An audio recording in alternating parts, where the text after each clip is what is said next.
RDC TV. O Rio Grande se conecta aqui.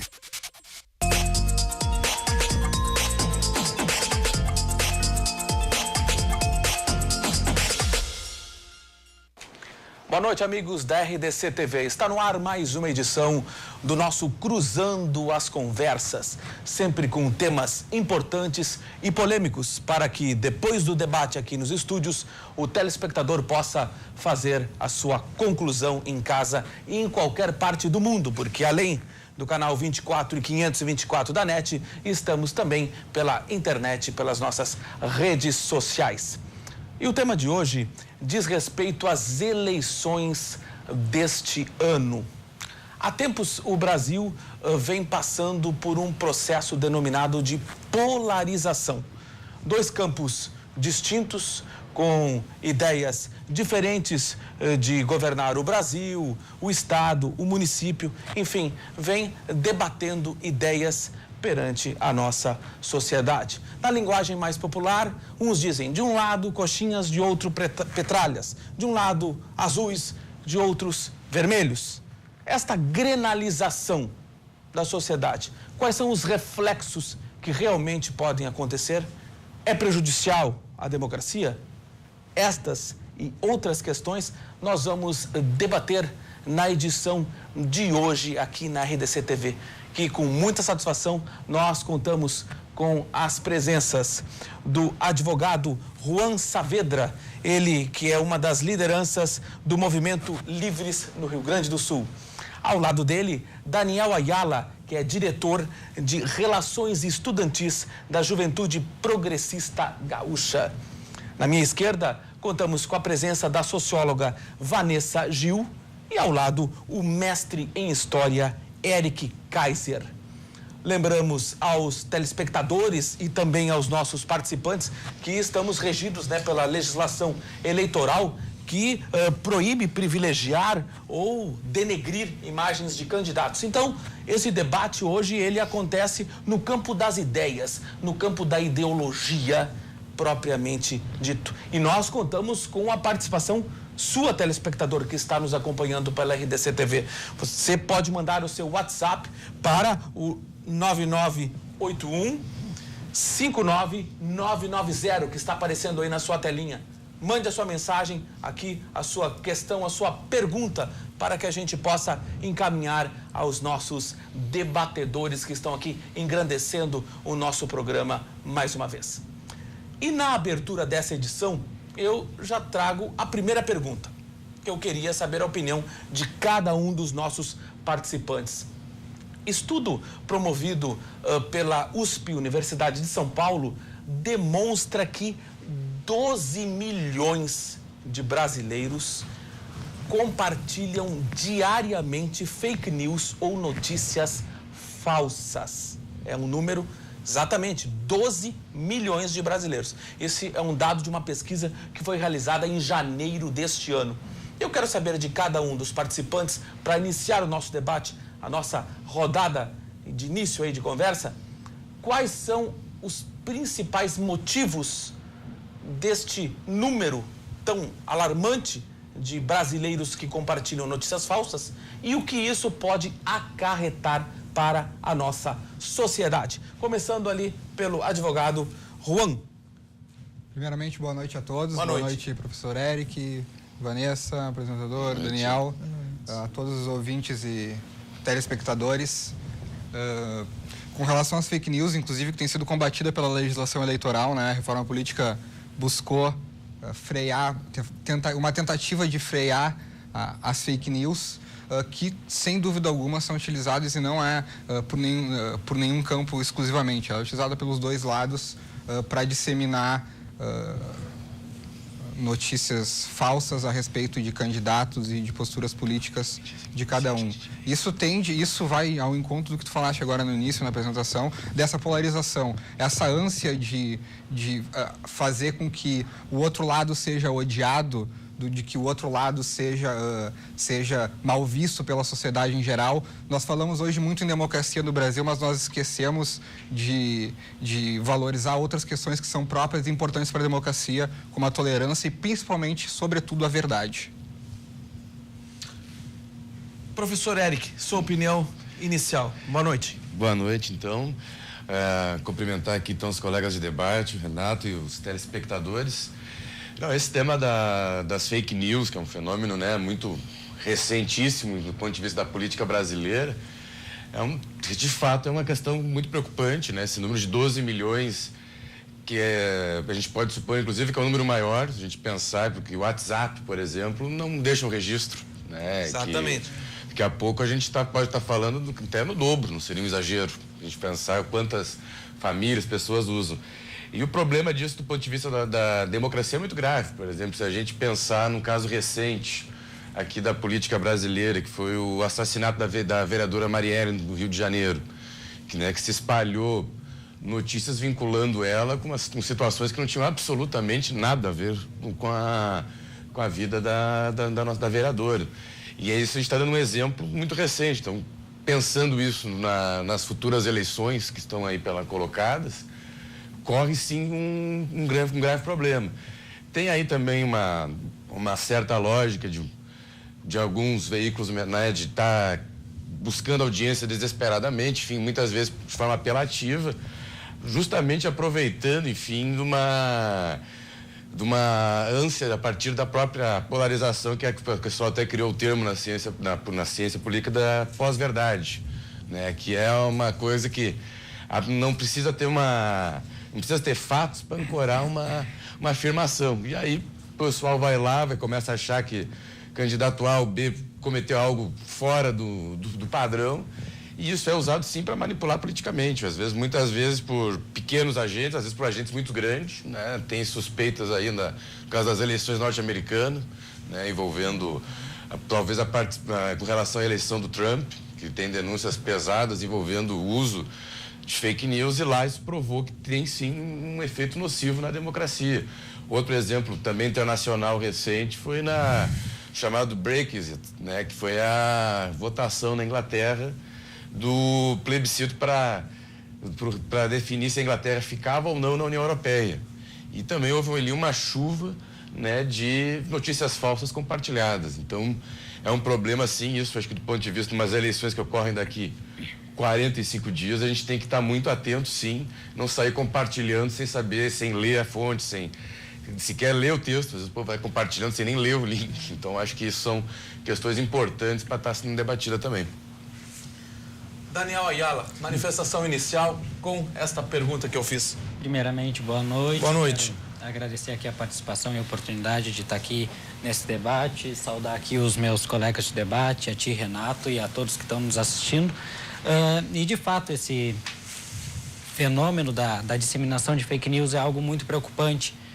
Nos Estados Unidos há sim fortes indícios de que as eleições foram decididas pela distribuição dessas fake news, mas como o Juan falou aqui, as fake news elas não são uma exclusividade de um único campo ideológico. A gente vê fake news tanto na direita quanto na própria esquerda, a disseminação de fake news por pessoas que não têm nem mesmo uma posição política. A gente vê muito seguido as pessoas compartilharem em grupos de WhatsApp aquela ideia de que uma quantidade X de votos nulos anulariam uma eleição, quando não, isso aí nunca vai ser viável.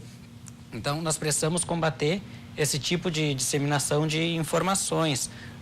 As fake news, elas vêm de diversos grupos a fim de assassinar reputações, como vem acontecendo. Em 2016 nós tivemos essa disseminação de falsas informações nas eleições municipais, mas a gente não pode buscar combater através da censura. A gente tem que conscientizar cada eleitor de que não é correto disseminar esse tipo de informação nas redes.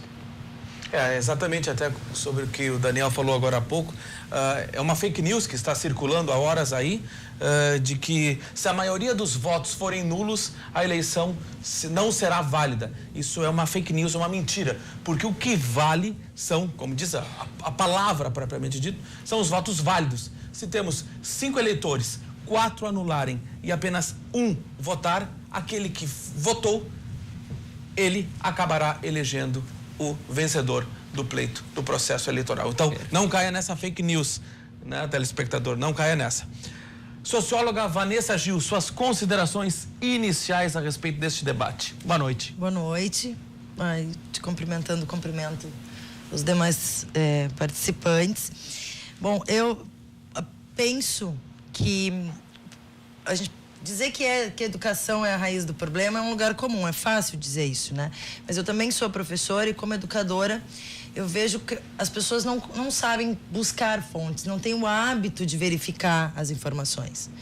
Então, fica fácil que qualquer notícia... E assim, a gente tem vivido num país com notícias que realmente, apesar de absurdas, são verdadeiras. Isso acaba permitindo também que as coisas absurdas se disseminem, né? Enfim, a gente não tem... Essa pouca confiança que a gente está tendo nas instituições desde o golpe... isso ajuda muito com que essas fake news se propaguem, porque de fato tem muitas coisas que nós olharíamos e diríamos, não, isso não é possível, está sendo possível, é real. Então coisas como tem uma que toda hora tem um aluno em sala de aula compartilhando aquilo, me mostrando, que é fazer o somatório de todos os possíveis benefícios ou direitos sociais que tu tem, como Bolsa Reclusão, Auxílio Reclusão. Auxílio Reclusão, Bolsa Família, enfim. Fazer um somatório como se fosse possível alguém receber tudo aquilo, né? Ao mesmo tempo, sem nenhum critério. Isso se espalha muito, assim, rápido. Então, evidente, as pessoas não sabem buscar. Eu acho que a educação, em geral, ela também não tem...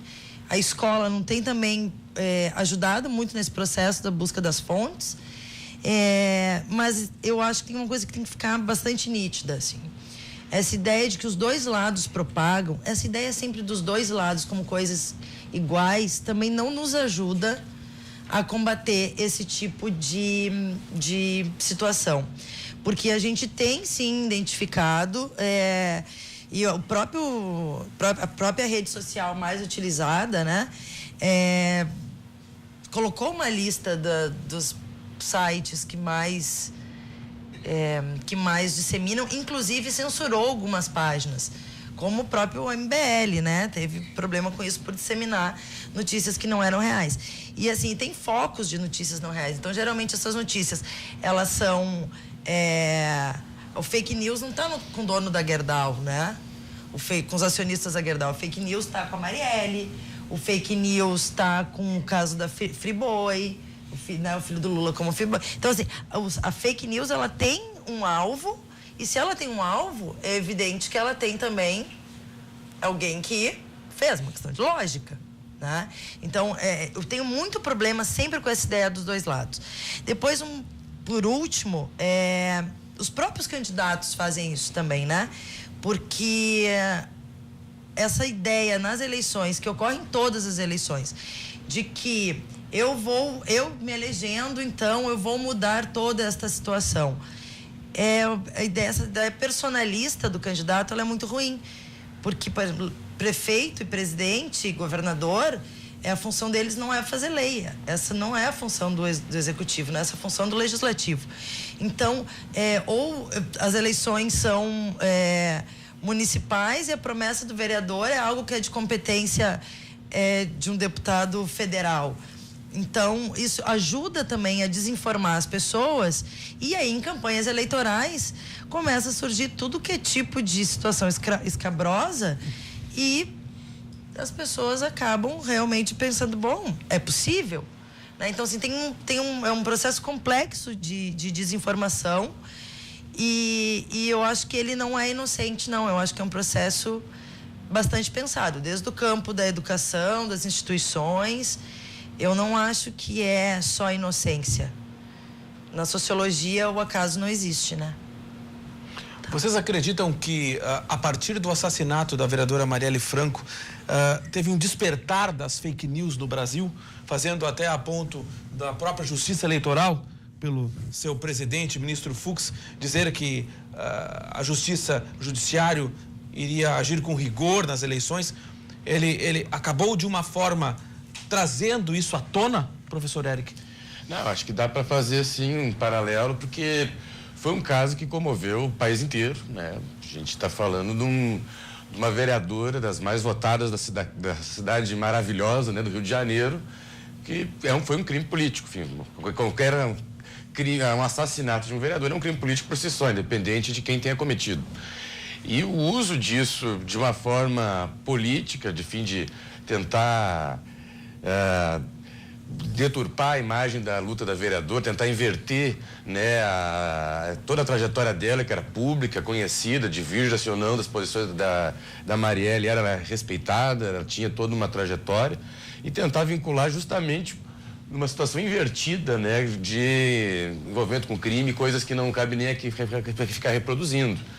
Eu acho que isso comoveu muito, né? Eu acho que isso criou também a gente teve também uma outra situação agora mais recente, que foi na greve dos caminhoneiros, enfim, que também a propagação de fake news foi muito forte, né? Tinha, sim, uma situação real, enfim, de impacto na vida das pessoas, a greve, mas a quantidade de WhatsApp colocando que não corram para o supermercado, que acabou o pão, acabou o leite, né? Parecia que era... Até brincava com os amigos, parecia que estava tendo um apocalipse zumbi, Walking Dead, né? Corram todos porque vai acabar tudo. E tu ia no supermercado, era isso mesmo. E isso foi muito estimulado também por aí, por essas pequenas redes, por sites que a gente não sabe quem assina, tu vai ver lá, não tem nome de jornalista, não tem nome de quem, da onde que é. Então isso cria uma situação que, como a Vanessa colocou, muitas vezes tem sim uma intenção também. Existem más intenções, enfim, que a gente observa e que eu acho que tem que estar muito atento. Eu acho que não é apenas educação que resolve. Eu acho que sim, quando o próprio TSE coloca, o próprio Facebook, enfim, já tem tido aí outras redes, Twitter, etc., tem se manifestado a preocupação de criar mecanismos de combate a esse problema, é porque a situação realmente é séria. Juan, essa questão do assassinato da vereadora Marielle, teve algumas manifestações de deputados de alas conservadoras que acabaram polemizando e viralizando aí na internet. Como é que vocês, como integrantes do movimento Livres no Rio Grande do Sul, analisaram tudo isso? Bom, acho que é importante, desde já, em primeiro lugar, distanciar um pouco Livres desse movimento conservador aí, porque o Livres... até vim convidado como um candidato de direita, mas brincava ali fora com o Eric, inclusive, que não me considero de direita. Defendo o liberalismo, a liberdade por inteiro, tanto no campo econômico quanto no campo individual. Então, só um comentário sobre a questão do conservadorismo, né? Não me considero conservador, sou liberal, defendo o liberalismo clássico. E a partir da tua pergunta e também a pergunta anterior que tu fizeste, que eu achei muito interessante, que o Eric respondeu, o lamentável assassinato da Marielle disseminou e propagou muitas fake news. No entanto, eu não acredito que tenha sido esse o estopim para que a legislação eleitoral viesse a abordar esse tema.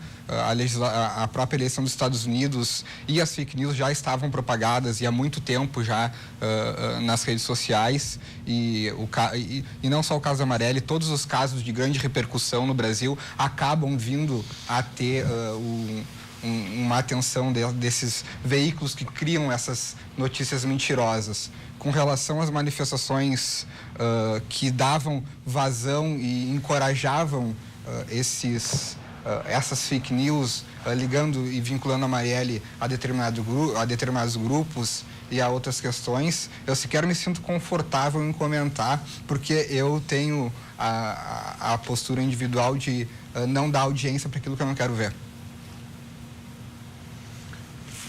Daniel Ayala, sua manifestação.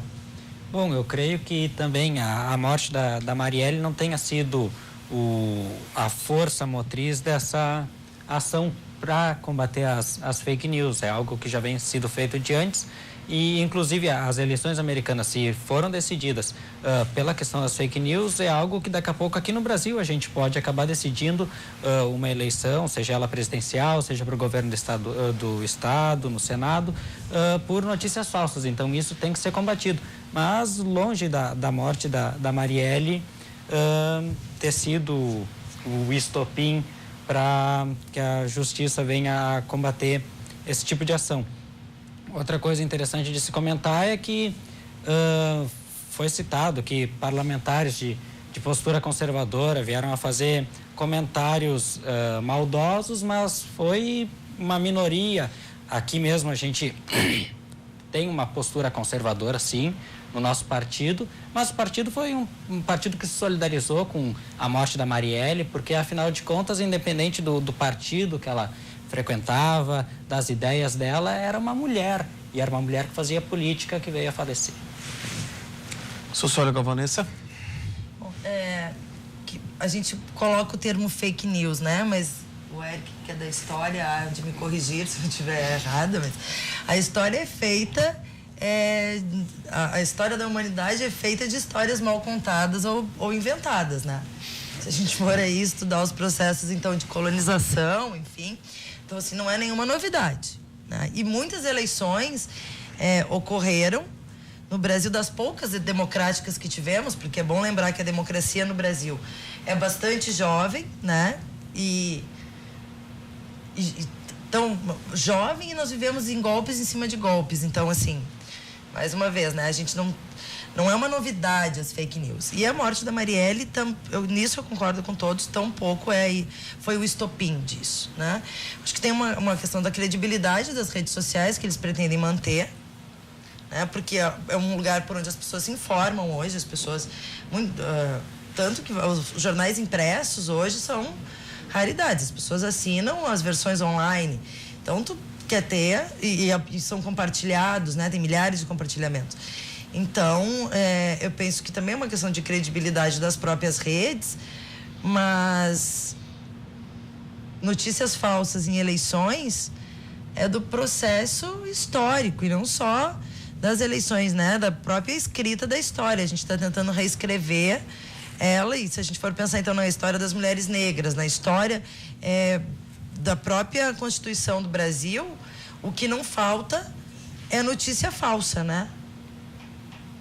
Temos aqui uma manifestação já de um telespectador, Cristiano, de Porto Alegre. Boa noite. Concordo com a socióloga quando fala que a educação é um dos grandes problemas. Hoje há muitos celulares, possivelmente cada pessoa tenha um na mão. Entretanto, muitas pessoas não agem como se tivessem um brinquedinho nas mãos. Será que não devemos pensar em uma educação digital nas escolas, um letramento digital? Seria ótimo. Resposta, professor? Não, acho que com certeza. A gente tem um exemplo, por exemplo, que eu acho que que a gente poderia se espelhar com relação a política nesse sentido, aqui no lado do nosso vizinho Uruguai, né? Ali com o governo do presidente Pepe Mujica instalou um programa que dava um computador, um notebook para cada aluno no Uruguai. Claro que, com certeza, o Uruguai ele tem peculiaridades com relação ao Brasil, enfim, acho que, mas, né, é uma política de um país que não é os Estados Unidos, com um PIB muito maior que o nosso, conseguiu fazer. Que a gente tem aí, acho que poderia pensar coisas nesse sentido. E acho que também tem, além dessa questão, eu agregaria também um pouco de educação, um pouco não muito, de educação para a cidadania também. Que a gente pensar que muitas vezes muitas pessoas não sabem o conjunto de seus direitos, e muitas vezes isso também faz ela cair, né, em notícias falsas, né, como por exemplo essa questão de benefícios sociais, que cria-se versões das mais mirabolantes, salários de parlamentares também, que já recebi em WhatsApp, que com números completamente real, que eu quero olhar no portal Transparência, ver que não é isso, né? Mas o que também pega? Pega aí também o lastro de verdade que tem aí, por exemplo, as pessoas têm aí um descrédito com a política. Bom, chega lá um cardzinho no WhatsApp, em outra rede, dizendo que um deputado ganha 1 milhão por mês da Câmara, ele vai achar que é verdade, mesmo que se ele entrar no portal, ele vai ver que não é nem um terço disso, muito menos. Então, acho que cria um clima aí a partir dessa geleia geral que a gente está também, da crise política, etc., também ajuda as pessoas a caírem em verdadeiros contos do vigário dos fake news. Talvez um grande problema, Juan, Daniel, muitas pessoas recebem essas fake news e mesmo sabendo que são notícias falsas, elas acabam compartilhando apenas para atingir o campo oposto. Não acreditam? Com certeza, não tenho a mínima dúvida. Foi o que a Vanessa comentou agora há pouco, não é?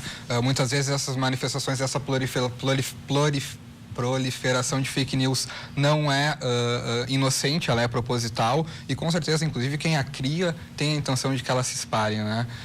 E acho que isso vai ao encontro do que nós debatemos aqui agora, de levar essa educação digital não só para as escolas, mas para a sociedade em geral, e acho que as eleições desse ano pode cumprir esse papel importante de explicar para a sociedade o que é fake news e combater a fake news, porque ela não contribui para a democracia e não contribui para o processo eleitoral, para um processo eleitoral limpo. Talvez para um outro tipo de processo eleitoral, sim, mas para um processo eleitoral limpo, sem dúvida alguma, não.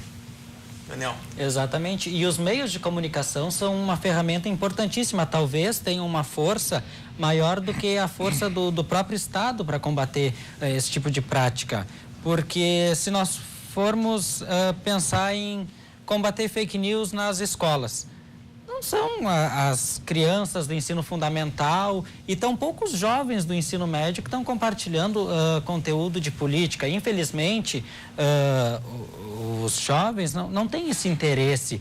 Hoje no Brasil, apenas 2% dos jovens com mais de 16 anos fazem o título eleitoral, quando já lhes é garantido esse direito. Alguns por não quererem participar e outros por nem mesmo saber que podem fazer. Então, esse tipo de combate tem que ser feito de uma forma ampla, que vise atingir todos os públicos. Então, os meios de comunicação, para mim, seriam a ferramenta mais eficiente de se combater fake news. Socióloga Vanessa, os jovens, o Daniel estava falando agora, por que, na sua opinião, não aderem, não se engajam propriamente dito nessas campanhas, inclusive, que a Justiça Eleitoral promove em nível não só nacional, mas como também regional, que consegue ampliar o número de jovens, mas ainda não é aquele suficiente para poder mudar os rumos do Brasil, digamos assim. Por que, na sua opinião, isso acontece? Bom, eu sou professora, né? Então, assim, eu acho que os jovens, eu acho que essa visão de que os jovens não se engajam, ela não corresponde à realidade. Eles se engajam, eles se interessam só para pegar o tema da educação digital, todos eles em sala de aula têm um celular, têm um smartphone, na verdade, né? Não é um celular, é um smartphone. E eles utilizam isso. E eles levam, inclusive, as fake news para a sala de aula. Todo o tempo. Então, assim, fazer com que o aluno, o estudante, se interesse pela política é uma tentativa dos professores em sala de aula. Que eles usem os smartphones também mas aí a gente, ao mesmo tempo que está lá trabalhando, tem uma cobrança da sociedade para que eles aprendam a se informar, a gente tem uma luta do Escola Sem Partido, por exemplo. Que tu tem que ainda lidar com grupos conservadores que tentam impedir a educação dentro da escola. Então, é muito interessante que a parte da sociedade olhe para a educação e diga: precisamos que os jovens aprendam a lidar com os meios digitais, aprendam a buscar informações verdadeiras, aprendam a não utilizar fake news, né? Mas, ao mesmo tempo, a gente tem uma ala conservadora da sociedade que se organiza através de vários grupos, incluindo aí tentativas de projetos de lei como Escola Sem Partido, que apesar de inconstitucional tem passado em algumas câmaras municipais, inclusive, que cerceia a possibilidade dos professores de combater as fake news. Então, assim, a gente vive num processo que é bastante contraditório, né?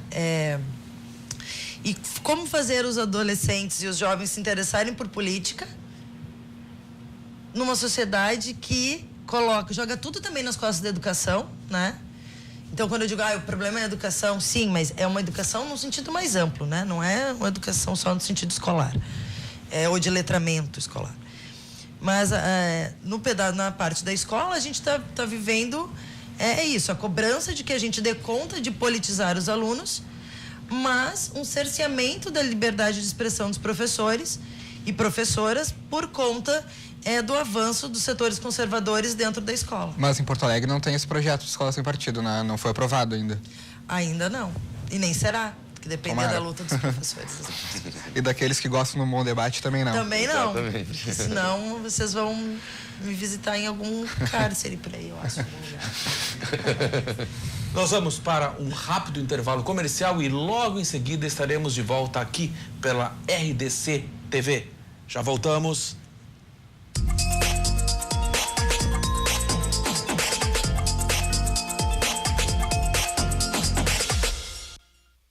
Estamos de volta com o nosso Cruzando as Conversas aqui pela RDC TV. Hoje, debatendo a polarização da sociedade em tempos eleitorais.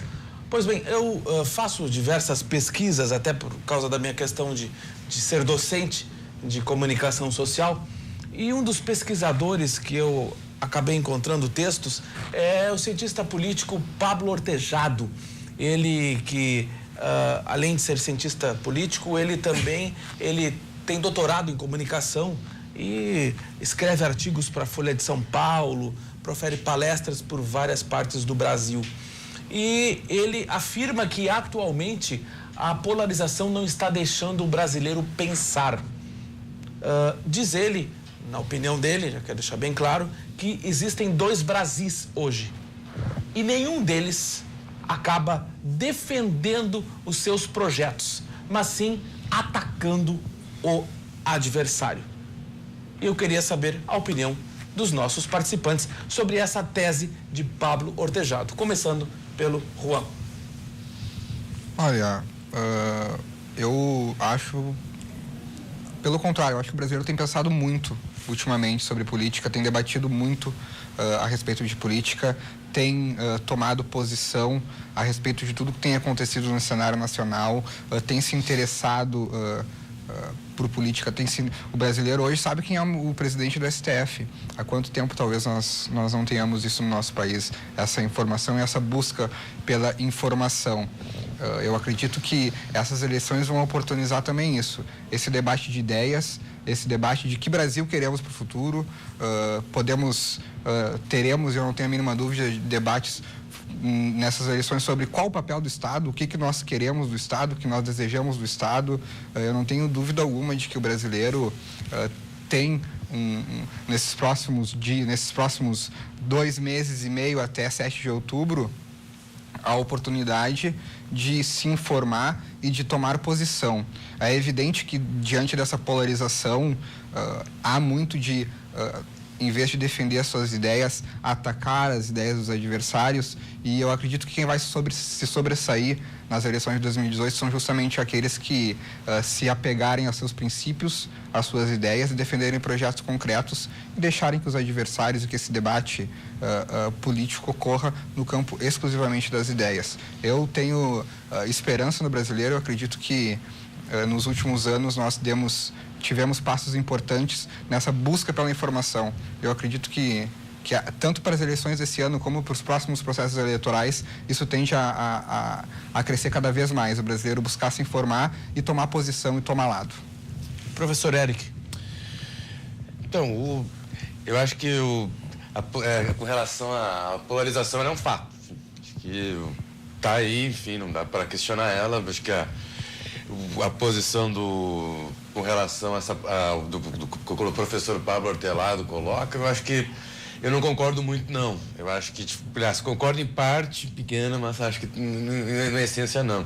Acho que, de fato, se a polarização entra num nível de sectarismo que vá para vias de fato, enfim, que extrapole o termo político e vá para uma radicalização violenta, enfim, pode causar problemas, evidente, para a democracia, né? A gente tem, ainda que pequeno, enfim, existem manifestações aí que beiram um protofascismo colocado na política brasileira, que isso é uma novidade. Aí eu acho que é aí que eu discordo um pouco dele, que eu acho que a coisa não é bem necessariamente dessa forma, né? Eu acho que concordo, enfim, com o de fato, o povo se tem discutido muita política, sim, eu acho que, mas não necessariamente com a qualidade que a gente gostaria. E também eu acho que pese tem a polarização, ela às vezes ela também mascara, enfim, ou cria uma ideia de unidade, às vezes, em 2 campos, que às vezes também compõem diversas posições e nuances dentro desses mesmos campos. Porque eu acho que aí se perde um pouco de um pluralismo democrático, acho que é importante do ponto de vista político no Brasil, né? Acho que o que não significa que que dois grandes campos sempre não se conformam historicamente. Aqui no Rio Grande do Sul, então, nem se fala.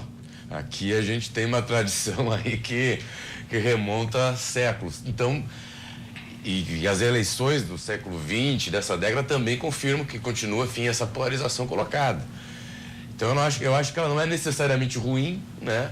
Mas eu acho que ela, se ela for pensada do ponto de vista de projetos de sociedade distintos, enfim, que se pensar de uma forma que valorize a própria democracia, tão golpeada, tão atingida e tão colocada em xeque nesses momentos de crise institucional que a gente viveu e vive no país, né? Para mim não é, fazendo aqui um gancho, para mim não é uma coisa normal em qualquer esquina conversar com uma pessoa, ela saber a escalação completa dos ministros do STF. Para mim isso não é um bom sinal, é justamente um sinal que o judiciário está ocupando um espaço que era para ser da política, que era para ser, né, do parlamento, do Senado, do executivo. Mas é que quando a política comete crimes, o judiciário tem que intervir, né? Mas aí é que tá. O judiciário comete os crimes daí. É que nem diria, tem uma frase clássica lá, né? Quem vigia os vigilantes, né? Como é que tu fica na situação? E a gente tem exemplos de democracias, por exemplo, que o judiciário, ele tem algum nível de controle popular, né? Que os juízes têm casos de juiz eleito. E aqui no Brasil isso é impensável. Aqui a gente tem, o juiz aqui, ele é vitalício, né? Ele presta contas só a si mesmo. Um grande privilegiado. Com certeza. Nisso a gente tem acordo. Então, só para fechar, então, eu acho que essa questão então da polarização, eu acho que ela é real, acho que a gente ainda vai conviver com ela por um bom tempo, né? E que eu acredito que as eleições deste ano, elas não encerrarão, né, a polarização em si. Agora, pode sim ser um momento de reconstrução democrática. Eu acho que de fortalecimento das instituições a depender da forma que as eleições ocorrerão, enfim, o próprio debate político transcorra. Eu sou um otimista, apesar de tudo. Daniel, então, a polarização, no seu ponto de vista, concorda com Pablo Ortejado, que ela é alienante, que ela faz as pessoas não pensarem mais e o grupo não defende as suas propostas, mas sim apenas ataca o campo adversário? Não totalmente, porque de fato nunca se discutiu tanta política numa forma massificada no Brasil como atualmente. Só que eu vejo que essa polarização ela se agravou de forma muito profunda após as eleições traumáticas de 2014, onde nos anos seguintes uma parte da população decidiu se levantar e dizer que chega daquele modo de se tocar o país como havia sido levado nos últimos 14 anos. Então, eu creio que isso gerou essa última eleição presidencial de 2014, foi o estopim, sim, para uma explosão dessa polarização. E, ao mesmo tempo, a gente tem que encarar um problema muito grave que a gente tem aqui no Brasil, que é o personalismo entranhado na população. Porque se nós formos olhar as pesquisas em que o ex-presidente Lula figura, a gente vê ali que quem lidera as pesquisas é o presidente Lula, ex-presidente Lula, e o deputado Bolsonaro, que são duas pessoas que remetem a essa figura do personalismo, porque de um lado tu vê um nicho extremamente ligado à figura do Bolsonaro, não ao projeto de Brasil do Bolsonaro, e ao mesmo tempo também à figura do presidente Lula, e não ao projeto que ele venha a representar ou que já representou no Brasil. Socióloga Vanessa. Bom, eu discordo do colega quando fala que a gente está vivendo então campos que não defendem seus projetos e só atacam. Eu acho que não. Penso que não. Porque a gente não... Essa ideia de polarização, eu me lembro... Eu venho de uma família que gosta muito de política. Em 89, a gente já escutava isso. Essa questão da polarização, que o Rio Grande do Sul também sempre foi muito polarizado. Então, assim, eu acho que a gente tem... os meus colegas acadêmicos têm também um pouco dessa coisa, parece que a Guerra Fria não saiu deles ainda, né? Está todo mundo ainda fazendo uma análise como se a gente ainda estivesse em 91, 89, esperando o muro cair. Eu não acho que... tem muito mais nuances, tem muito, como dizia o Eric, tem muito mais complexidades no cenário político do que a defesa simples de um lado ou de outro, né? É evidente que nessas eleições a gente tem um candidato que está preso sem provas. Então, assim, tem um contexto político aí que nos leva para que dois personagens se sobressaiam mais, né? Um por ser bastante caricato, né? Mas que eu estava lendo, inclusive, hoje um entendimento, uma análise do IBGE e concordo com ela que por exemplo, o Bolsonaro ele é um personagem, ele é como votar no Tiririca, né? Defender o projeto de Brasil do Bolsonaro, ele é bastante difícil, porque tu tem que defender a tortura, tu tem que defender uma série de coisas que te tiram do campo do humanismo, né? Tu tem que defender livre assassinato de animais, de caça, uma série de coisas que beiram, assim... Beiram não, que saem completamente da luta de qualquer direito humano básico. Então, eu acho que... Não concordo com essa polarização. Acho que ela, nas eleições, ela não tende a se colocar, porque nem a própria direita e os liberais clássicos vão apoiar esse tipo de ideia. Ela é muito dura, ela é muito cruel do ponto de vista humanitário, para que ela seja levada adiante de uma maneira séria durante as eleições. A figura do presidente Lula, o STF, infelizmente, a gente só sabe o nome dos ministros, porque a gente tem vivido o que foi aquele processo do habeas corpus do Lula, que foi um completo descrédito, assim, tentativa de golpe.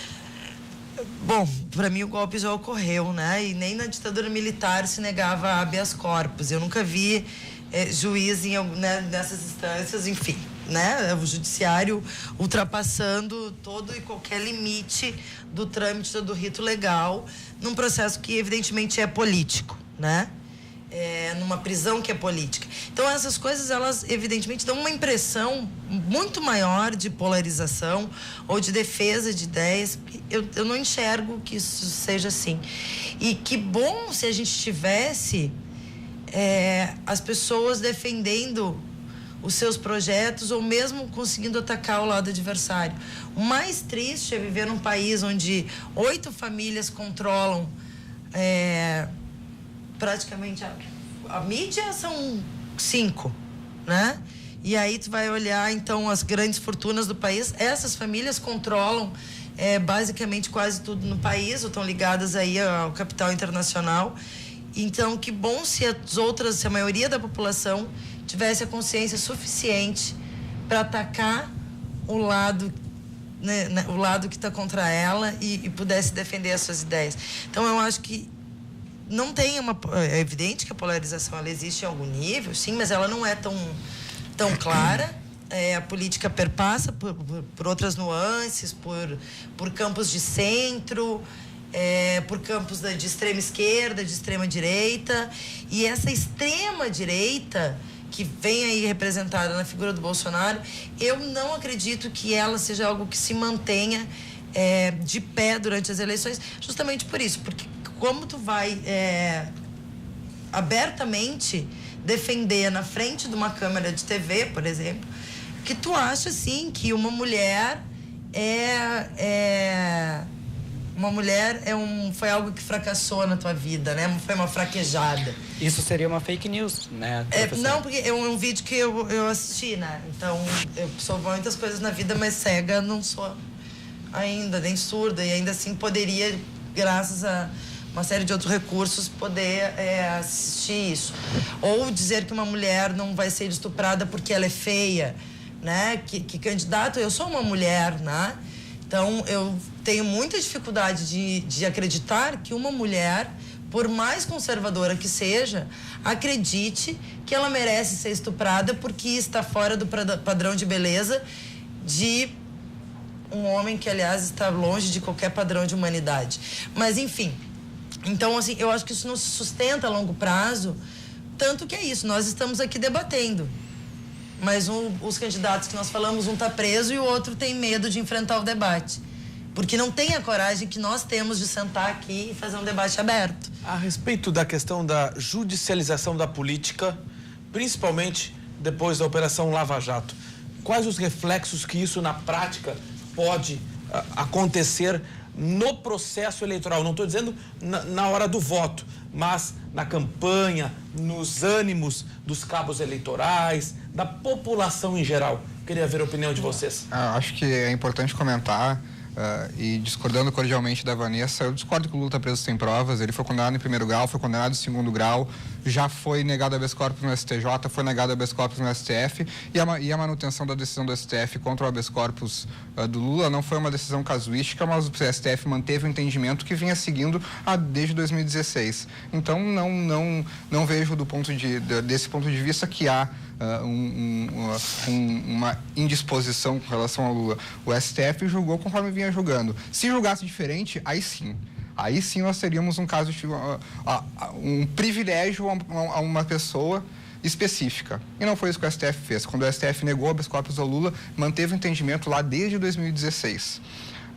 Com relação à judicialização da política, é algo que já vem acontecendo há muito tempo, desde aí do processo de impeachment, quando o STF se imiscuiu nas atividades do Congresso Nacional, e eu tendo a acreditar que, infelizmente, isso vai ser uma tônica também nessas eleições, e quem sabe para os próximos anos. Vai depender muito do que vai acontecer a partir de 7 de outubro, mas não há dúvida de que a política hoje vive um processo de judicialização, de que o Poder Judiciário ele tem se intrometido nas atividades do Legislativo, ultrapassando, exacerbando as suas limitações, e acho ainda que vamos ouvir falar do STF, principalmente do Tribunal Superior Eleitoral, porque eu acredito que o Lula vai tentar registrar sua candidatura e o TSE deve declará-lo inelegível, porque já foi condenado em segunda instância. A lei da ficha limpa diz expressamente: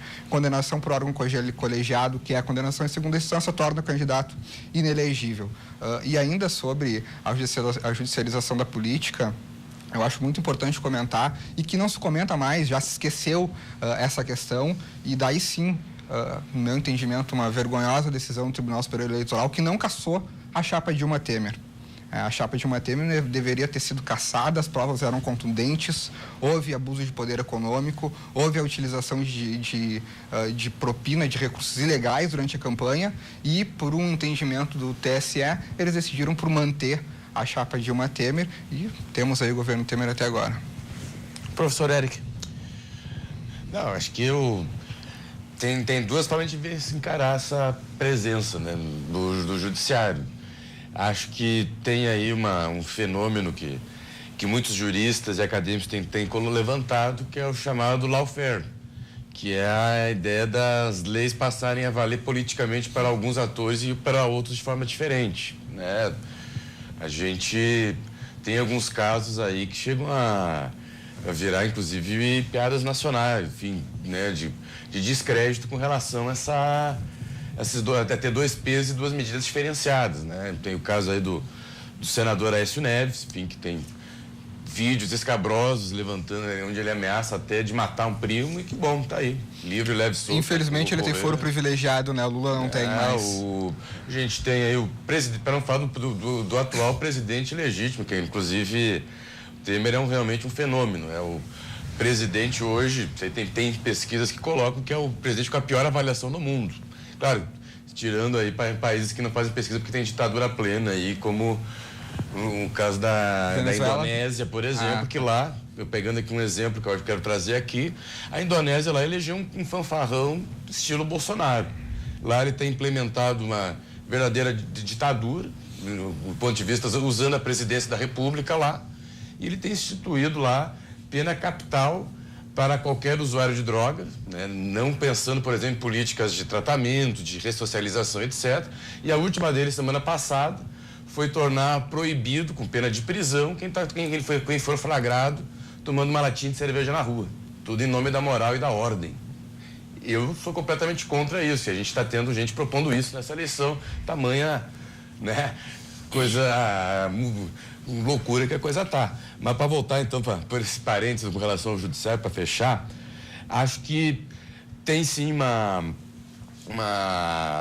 presença colocada aí no cenário político, né? Eu acho que tende a mudar no médio prazo. Enfim, acho que tem muita gente do próprio Poder Judiciário já percebendo que talvez tenham ido demais nessa escalada de relativização de direitos, né? A gente tem um país hoje que tem uma das maiores populações carcerárias do mundo. Isso aí é uma situação que nos leva, no mínimo, a querer fazer um exercício de reflexão se esse modelo está funcionando, né? Se essa política punitivista que atinge principalmente os mais pobres, iludem sim aqueles que acham que agora a lei é para todos. Não, ela não é, né? Só basta ver o número de presos em primeira instância, que sequer foram julgados em primeira instância, na verdade. A gente tem um número assustador no país e que tem aí um corte de classe, de raça, enfim, tem toda uma política que não é assumida, que é velada, né? E que acho que tem que ser encarado. E isso deveria, então, estar no centro aí da discussão do papel do judiciário na democracia brasileira. Daniel.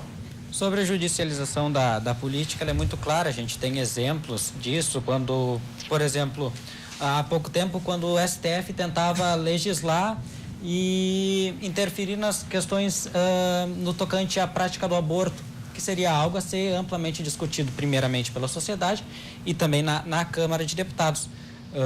Mas outro fator muito perigoso não é a judicialização da política, mas a politização do judiciário. E daí um exemplo extremamente recente que a gente tem foi esse aqui, vergonhosamente, no sul do país, onde o desembargador Favretto, que foi durante 20 anos filiado ao Partido dos Trabalhadores, tentou interferir ali de uma forma golpista, tentando conceder um habeas corpus para o ex-presidente Lula.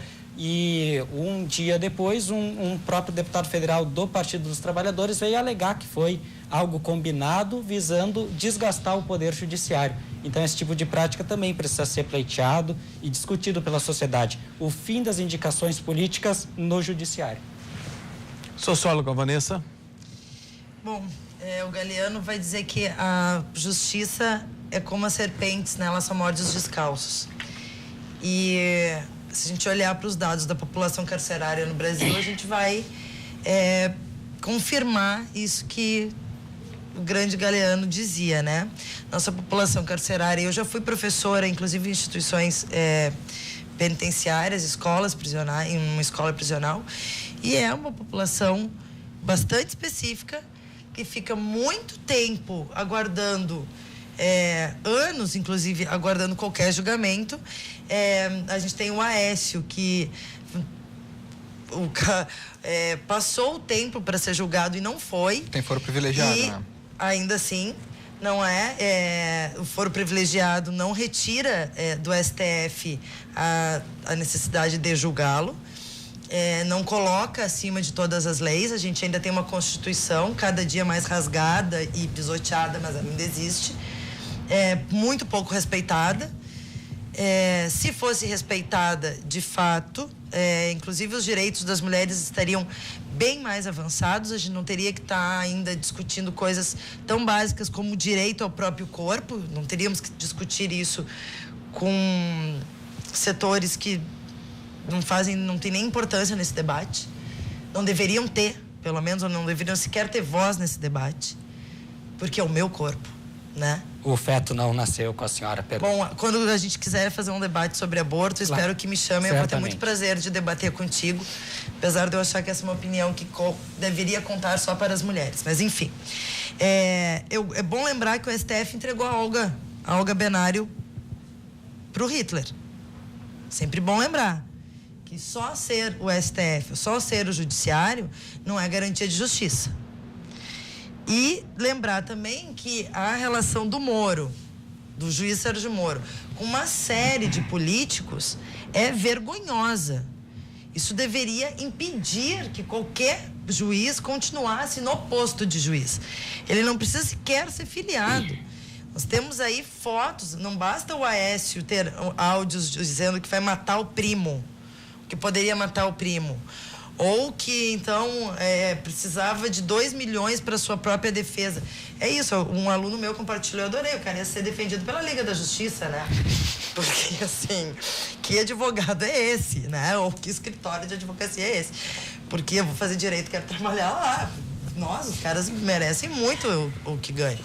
Então, assim, tu tem provas contundentes. Então, o STF, e não é novo isso na justiça brasileira, de agir conforme os interesses da elite. Um teórico do qual eu gosto muito e me orgulho muito assim como tem um liberal de ser, eu sou uma marxista, Marx dizia, né, que o Estado é o balcão de negócios da burguesia. E o judiciário é uma das instituições que sustentam o Estado. E tem servido, sim, nesse país há muito tempo para o interesse das elites. E o meu medo é que nessas eleições o judiciário possa continuar fazendo isso. Inclusive impugnando a candidatura do principal líder de oposição, que está preso e é um preso político, não tenho a menor dúvida disso. Basta ver a dificuldade que este preso político tem em receber visitas, por exemplo. Quando tu nega a possibilidade de um Leonardo Boff visitar um preso no Brasil, que é um direito que ele tem, fica nítido que essa prisão é de caráter político. Do ponto de vista sociológico, isso é bastante nítido. Do ponto de vista político partidário, não sei. Mas do ponto de vista da ciência política, das ciências sociais, é bastante claro que a prisão do Lula é uma prisão política. E acho que do pronto de... Bom, aí a gente teria que fazer um debate aí entre cientistas políticos e sociólogos. No próximo bloco nós vamos falar mais sobre isso. No próximo bloco. Nós pedimos sempre, então, aí a participação do nosso telespectador através do WhatsApp, a nossa hashtag RDC Cruzando as Conversas e também a sua participação pelo número 051-9981 59990. Repetindo que está aí na sua tela, 051-99815-9990. Mande a sua opinião, a sua pergunta aqui para os nossos participantes do Cruzando as Conversas, que volta logo após o intervalo comercial. Já voltamos.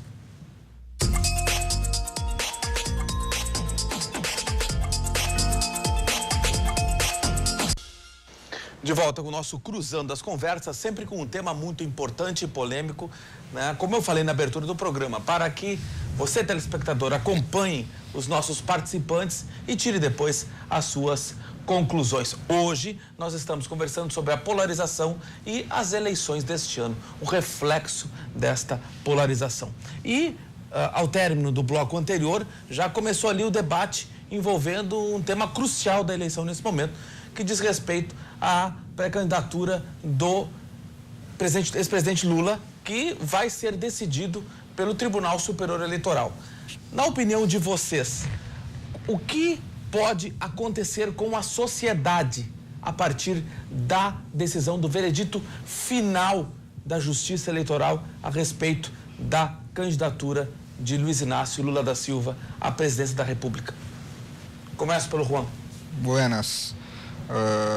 O TSE declarar a inelegibilidade do Lula é um dever, porque consta na lei da ficha limpa que aquele que tem condenação por órgão colegiado não pode ser candidato. E é candidato a vereador, é candidato a prefeito, a governador, a deputado, e a presidência da República, que também se inclui. Então, eu tenho a crença de que o TSE não permitirá o registro da candidatura do ex-presidente Lula, porquanto já condenado em segunda instância por órgão colegiado. Os reflexos disso na sociedade, eu acredito que a sociedade assimilou muito bem a prisão do ex-presidente Lula e a grande parte da população concorda com a prisão do ex-presidente Lula, assim como concordou também com a prisão do ex-presidente da Câmara, deputado Eduardo Cunha, e de diversos outros políticos que nesses últimos anos foram pegos pela Lava Jato. Eu acredito que o debate a respeito das eleições vai seguir adiante, independente e sem Luiz Inácio Lula da Silva. Professor Eric.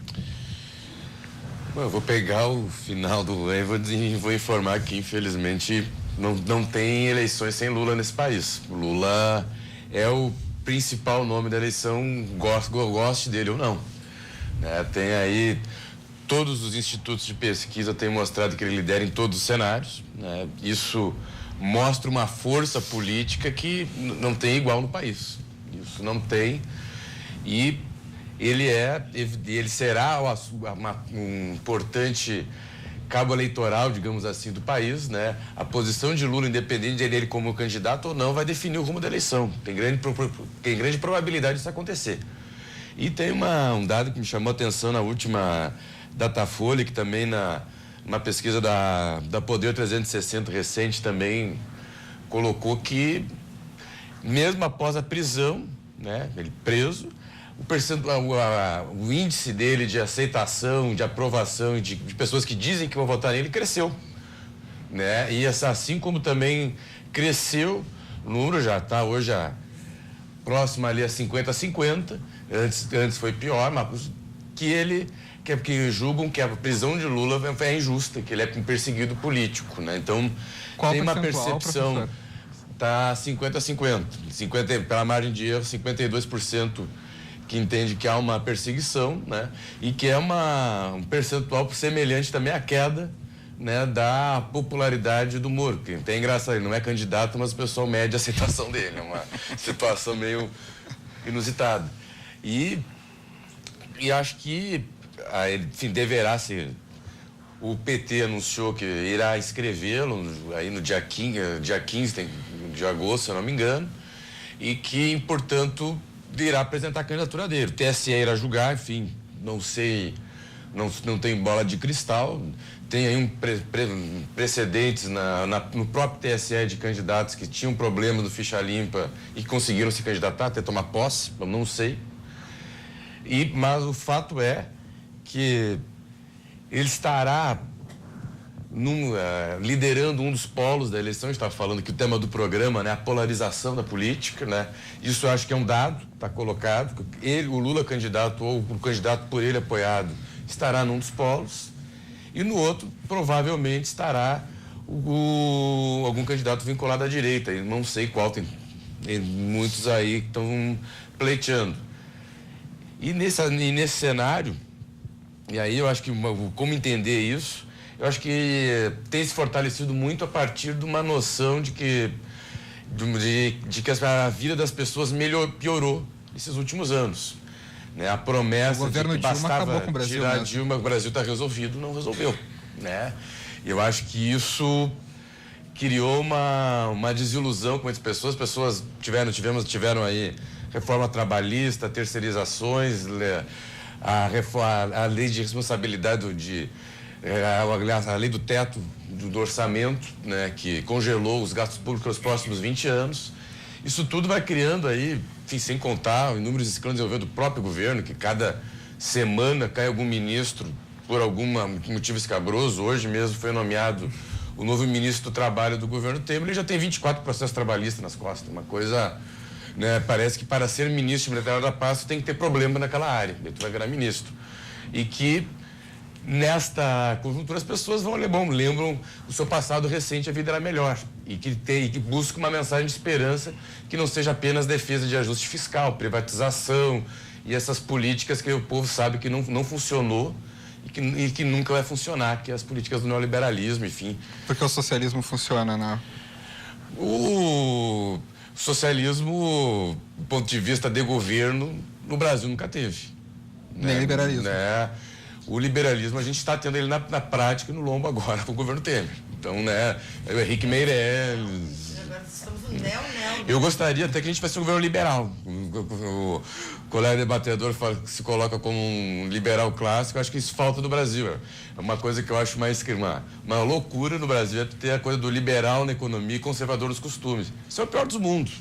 Aí tu tem a selvageria do mercado sem nenhuma regulação do Estado. Daí, pegando um exemplo para provar em relação ao governo Temer, bom, preço do combustível se liberou pelas oscilações do mercado, sem nenhum controle social. Bom, já está com gasolina com esse preço que está, já está com gás de cozinha com esse preço que está, né? Oscilando conforme o mercado. Mas quebrar o monopólio da Petrobras ninguém quer, né?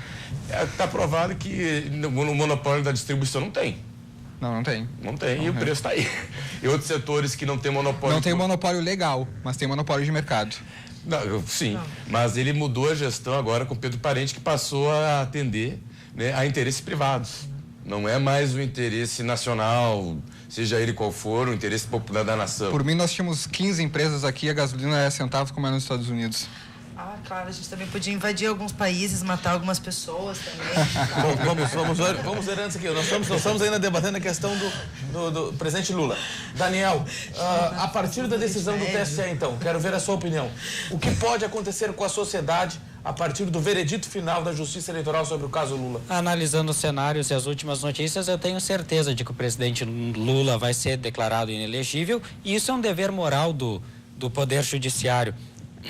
Outro ponto que deve ser levado em conta, que a gente vinha tratando aqui sobre as condenações em segunda instância, foi que quando os movimentos de rua que convocaram a população a saírem das suas casas para pedir o fim do governo Dilma, convocaram as pessoas a saírem novamente para pedirem o fim do foro privilegiado, os grupos que antes eram governistas ridicularizaram esse tipo de ação, dizendo que os manifestantes que saíssem para as ruas seriam manifestoches.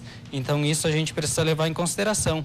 Lula não deve ser candidato e duvido muito que, se fosse, seria capaz de ser eleito. A população mostra, assim, pelas pesquisas, que acabou a era do PT e do PMDB, que tiveram juntos no governo por 14 anos, e a sugestão que eu posso dar a quem nos assiste, que pensa em votar no candidato que o presidente Lula vai indicar, é a seguinte: não votem, por causa que a última vez que vocês fizeram isso, vocês elegeram o Temer. Socióloga Vanessa, então, toda essa população que está aguardando a decisão sobre o caso Lula, muitos lá em Curitiba fazendo vigília, o que pode ocorrer com a sociedade a partir da decisão dos ministros do Tribunal Superior Eleitoral? Eu acho que o Lula é maior do que a pessoa dele, né? O Lula é uma ideia hoje, né? Então, não temos ainda como saber se o STF vai ou não legitimar, autorizar a candidatura. Com certeza o PT vai registrar. Tem um clamor popular, sim, porque basta tu olhar para as pesquisas, Lula vence em todos os cenários. Então, a menos que a gente conteste aqui todos os institutos de pesquisa que até agora fizeram, Lula vence em todos os cenários. A gente nunca não tem acampamento na frente da prisão do Eduardo Cunha pedindo a liberação dele. Tem, eu não vi até agora. Então, é evidente que Lula representa, sim, a mudança na vida de milhões de brasileiros. A vida das pessoas mudou de forma concreta. Acesso à universidade, aí a gente poderia fazer um outro debate uma noite inteira sobre acesso a políticas públicas, acesso à universidade, acesso de negros e negras à universidade, né, o sistema de cotas. Eu que, enfim, já estou no doutorado, então eu entrei na universidade no governo Fernando Henrique e passei por todo o governo Lula, governo Dilma, golpe e sigo cortar dentro 10 bilhões de educação para eu que sou universitário também, eu considero um baita de um golpe. Quando uma mulher fala, quando qualquer pessoa fala, a gente respeita a fala. Mas quando uma mulher fala numa sociedade patriarcal, é bastante importante que essa fala seja respeitada. Colocando a situação de que eu sou a única mulher falando, e talvez a mulher com a titulação acadêmica mais alta daqui, falando nessa, eu acho que, assim, entre os debatedores, né? Então, eu gostaria bastante que tu respeitasse a minha fala, inclusive, claro, mas nós estamos num debate. Nós estamos num debate, mas com tempo para cada pessoa, então eu gostaria que tu respeitasse a minha fala. Porque é bastante ruim, né? A gente ser interrompida e não ajuda no raciocínio, e me incomoda bastante enquanto mulher, assim. Principalmente quando é um homem que me interrompe, porque é um hábito histórico que eu quero que se altere. Então, inclusive, nesse ponto, mudou muito na vida das mulheres, que têm cada vez mais decidido as eleições, né?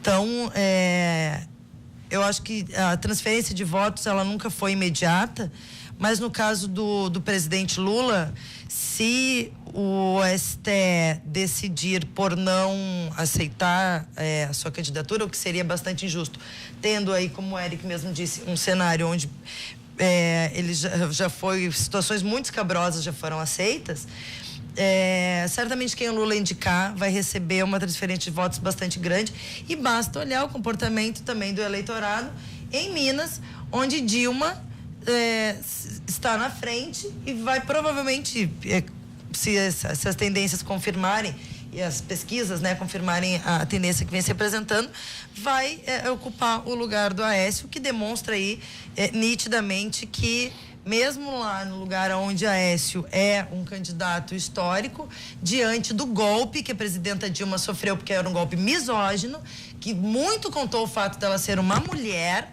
isso é inegável do ponto de vista sociológico, a Dilma lidera também. Então é isso, assim, tanto Dilma quanto Lula são mais do que só candidatos ou pessoas. Eles representam uma ideia na cabeça do povo brasileiro e naquilo que foi concreto na vida de milhões e milhões de pessoas. Temos uma pergunta aqui encaminhada pelo telespectador enfermeiro Miguel. Olá, boa noite. Gostaria de enviar uma pergunta à socióloga. Socióloga Vanessa, escola sem partido não seria refletir sobre tudo que ocorreu com o Lula, ao invés de defendê-lo, sendo que o debate é para expor ideias? Abraço e boa noite, enfermeiro Miguel. Sim, Miguel. A ideia é que a gente possa debater qualquer coisa. Hoje tu está assistindo um debate onde eu fui chamada para defender uma posição específica que eu tenho. Hoje eu não estou em sala de aula, né?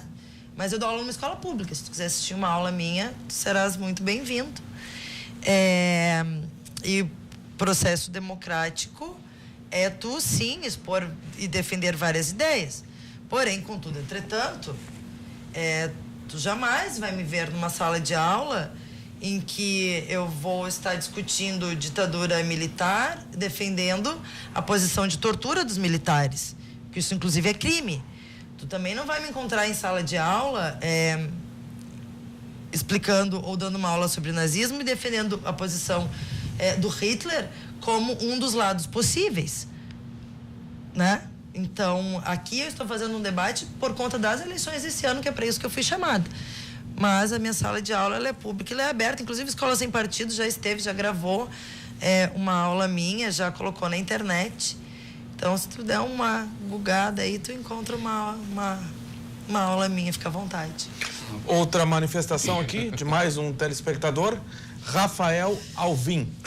Boa noite a todos. Política se faz com educação e coerência racional.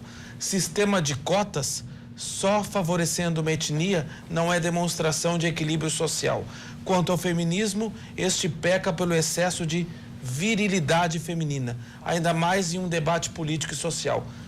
Rafael Alvim, que está fazendo a sua manifestação aqui dos telespectadores.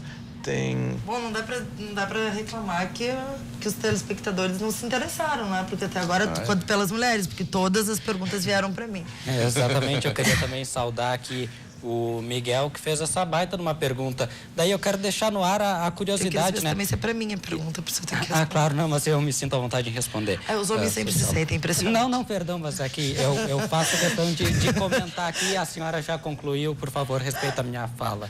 Obrigado. Não, que eu tinha entendido que a pergunta era para mim. Não, foi para a senhora, mas eu quero responder também e cumprimentar o telespectador que a senhora, sendo uma doutora, deveria respeitar e não gargalhar de alguém que está nos dando audiência. Eu tô rindo de ti, que eu tô com vontade de responder, vamos, mas responda. Claro, não, mas é que a pergunta que eu quero deixar no ar é que é o seguinte: o que é um cartaz de 10 por 15 centímetros, afixando os 10 deveres dos professores, pode ameaçar na liberdade de expressão? O projeto Escola Sem Partido, ele não tenta despolitizar o ambiente escolar, mas ele tenta evitar que o professor use a sua liberdade de cátedra para puxar a sardinha para o seu lado. Então, esse projeto, ele não censura nenhum professor, pelo contrário, ele democratiza o ambiente escolar e vai de encontro com aquilo que é a necessidade que hoje os estudantes, em especial no nível universitário e no ensino médio, precisam aqui no Brasil. Bom, eu gostaria de agora fazer mais uma questão, estamos aí nos aproximando aí para o encerramento aí do nosso programa, daqui a alguns minutos, né? E tem um tema que é muito pertinente no que diz respeito às eleições deste ano. Essa possibilidade do alto número de votos nulos e abstenções em decorrência de vários e vários aspectos políticos que há muitos anos o Brasil vem passando. Na opinião de vocês, isso é algo realmente concreto, essa possibilidade de um crescimento maciço dos votos nulos no pleito deste ano? Começo pelo Juan.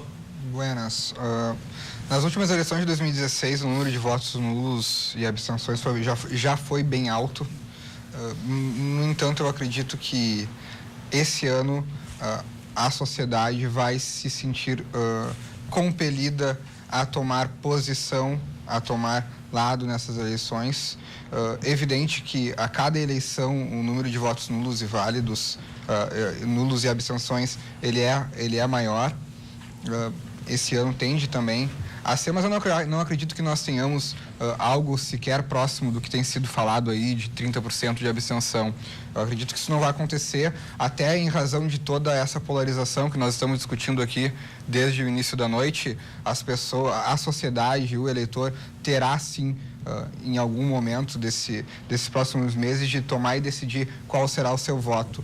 E eu vejo essa tomada de decisão muito favorável aos ventos da mudança, aos ventos da renovação na política. E fico bem satisfeito que os liberais saíram do armário. Né? Os liberais agora estão se apresentando, colocando, indo em programas de televisão, falando em universidades, dando palestras em universidades. Professores liberais têm falado sobre o liberalismo nas escolas também. E é por isso que eu sou contra a Escola Sem Partido. Assim como a professora Vanessa vai apresentar o seu ponto de vista, eu também quero que professores liberais falem sobre liberalismo nas escolas, que os alunos leiam Hayek, leiam Bastiat, leiam Mises, e ouçam falar sobre isso, que nunca ouviram falar, que ouçam falar. Então, eu tenho, para essas eleições de 2017, de 2018, uma expectativa de que as abstenções não serão tão altas como tem se falado, porque as pessoas se sentirão compelidas a tomar posição e lado justamente em virtude dessa polarização.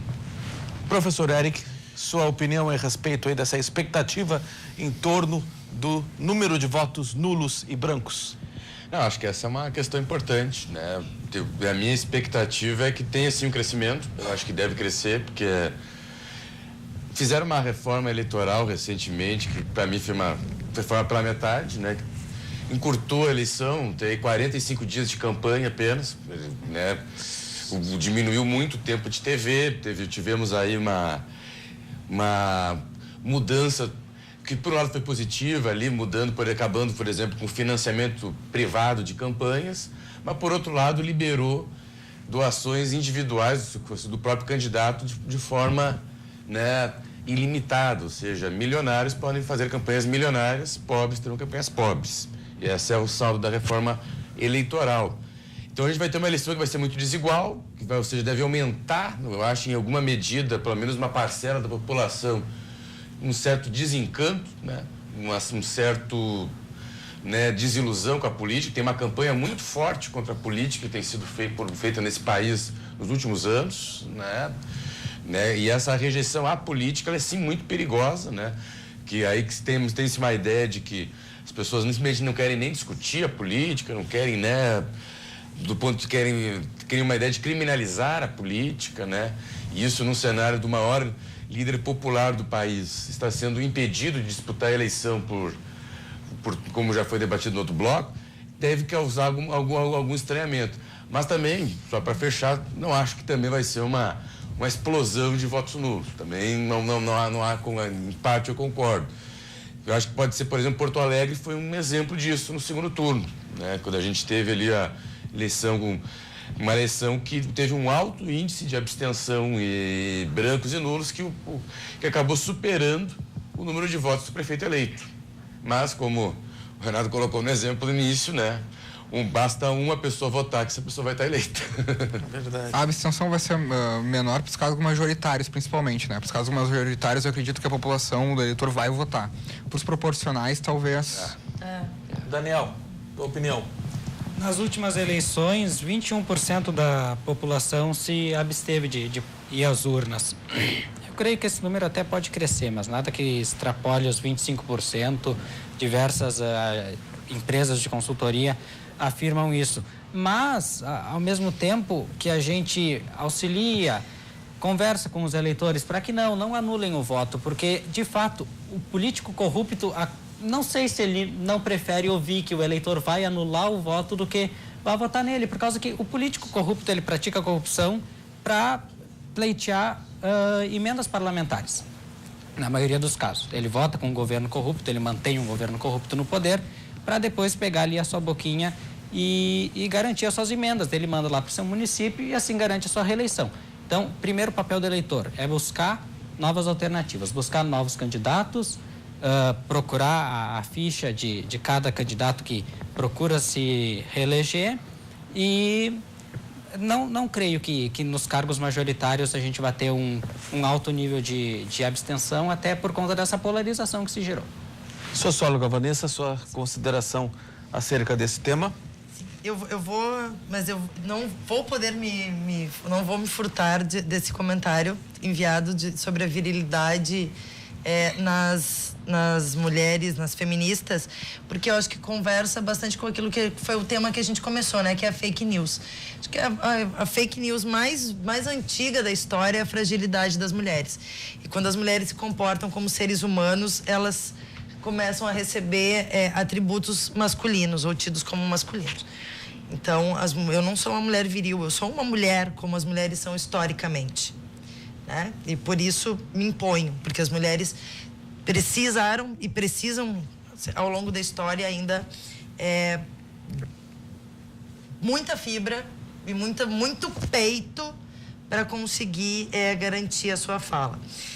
Quanto aos votos nulos, eu concordo com os colegas. Acho que a gente não vai ter, assim, uma expressão como foi até em Porto Alegre, a gente viu no que deu, né?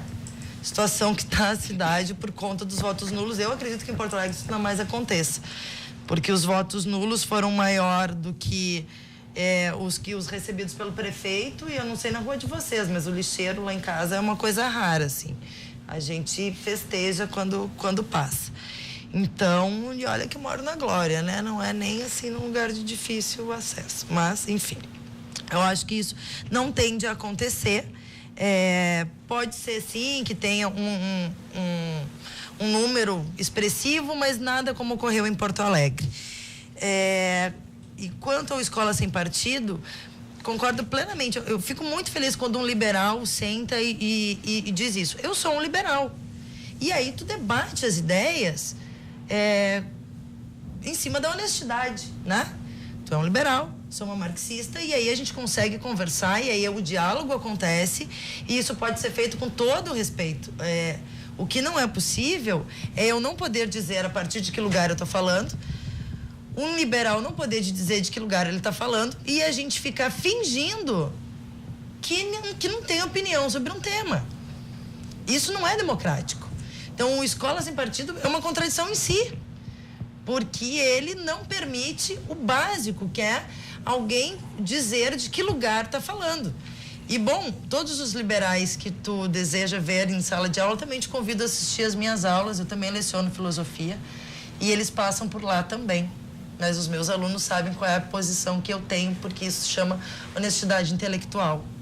É uma coisa que eu acho que a Escola Sem Partido não conhece, com certeza. O tema foi ótimo, daríamos para fazer novos debates, mas infelizmente é curto para a televisão, que eu estava falando aqui nos bastidores, né? Um bloco de 30 minutos passa voando, né, professor Eric? Mas eu queria muito agradecer a presença de todos vocês, professor Eric Kaiser, socióloga Vanessa Gil, Dr. Juan Saavedra, além do diretor de Relações Estudantis da Juventude Progressista, Daniel Ayala, que abrilhantaram aqui o nosso Cruzando as Conversas, que voltará amanhã com um novo tema, sempre importante, sempre polêmico, para justamente, nesse ponto, a pessoa que está em casa ou em qualquer parte do mundo, através da internet, possa refletir as posições, as opiniões e tomar as suas decisões a respeito de tantos temas importantes aí que afligem a nossa sociedade em geral. Muito obrigado pela sua audiência e até a próxima.